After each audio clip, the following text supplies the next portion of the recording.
abantu bari gukora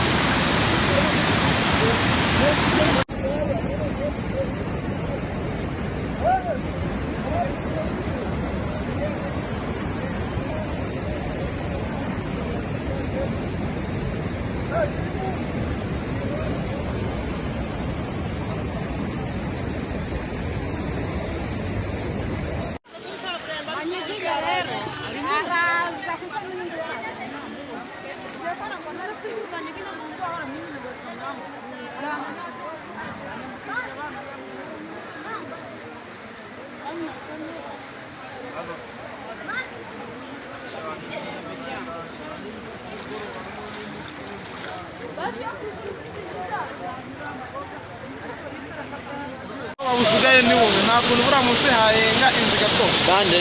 w'amezi ntibishoboka inzu munsi ntabwo yayenga oya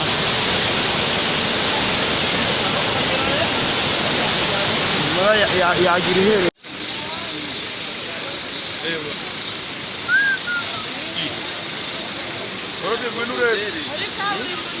ese hano go mu ndebe ibintu byakaze